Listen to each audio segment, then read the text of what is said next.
来专门来负责着总统府维安的天下第一营，有4个宪兵涉嫌甲公务机密卖互阿强去互起诉。即摆佫爆发着另外一件，就是总统无公开的行程，竟然互特定的人士来掌握。检察官调查的结果是负责总统维安的保六总队一个警官泄露的，伊马上就互停职，而且收押禁见。总统热情着公开行程，让真侪军警飞伫咧边遐守护国家元首的安全，搁真侪无公开行程，我所扣无相关的特定人士知影。这边比较拥挤哦，我们接着在红线。检方调查出涉盗秘密的，竟然是国安局警政署保六总队姓做的警务人员。被劫了后，就分发到保六官一队，专门过手总统、副总统勤务先遣部队。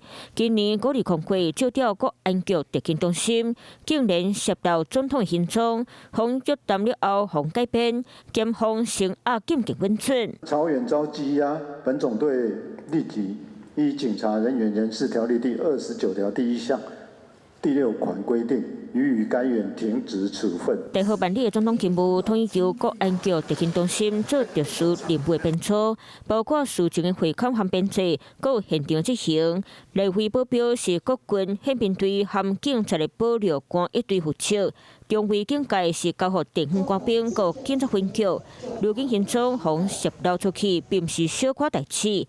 立委员怀疑动机真无单纯。连续这样子那么多的事件发生，我认为国安单位必须要跨部会，不管是警、县、军，全部都要跨部会来彻底的被检讨一下，来看看说他们到底做一些背景审核的部分有没有出现问题。对于个别人员涉嫌违法伤害警察形象，绝不宽待。检方怀疑警务人员若一摆甲总统行程通予民间的朋友，虽然讲无金钱来往，不过涉到的是总统机密的行程。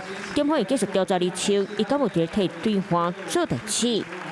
Hello， 我是林明瑞。想要抢先掌握最及时的新闻资讯吗？赶快订阅、按赞、开启小铃铛，锁定我们华视新闻的 YouTube 频道。